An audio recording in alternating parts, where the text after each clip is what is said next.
You also talk about why it's critical to address information overload at a higher level when we're talking about our society, with our governments, with our schools. Tell us more about that.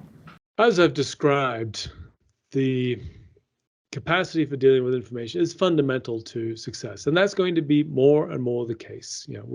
I think it's safe to say we live in a world of information immersion, and that's not going to turn around any way fast. So that's a prediction. We're going to have more information overload in the future.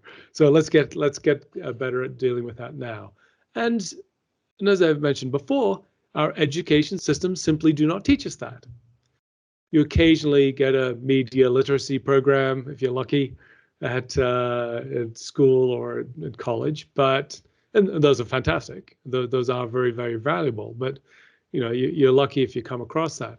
I think this needs to be part of our fundamental education from the very beginning, in terms of thinking, well, not just here are some facts about history, about science, whatever, but all right, this is a way in which you can be better at taking in this information, choosing what's important to you, to build some frameworks, to build your knowledge and understanding, to be able to think critically about the information that is coming to you as you, through your adolescence, form your political opinions, for example. And so throughout, from kindergarten, through all school, through college and education, and through indeed lifelong learning, adult education in corporations, and for all adults, I think this, in a way, is like a fundamental capability on which we can build and be able to go, well, these are the things we can learn. Now you've learned how to learn in a world where there's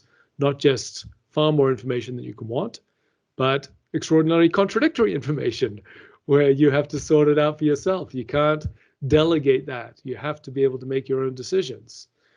And going on from that, our future of our democracy is completely tied to our ability to discern information and make effective decisions from it.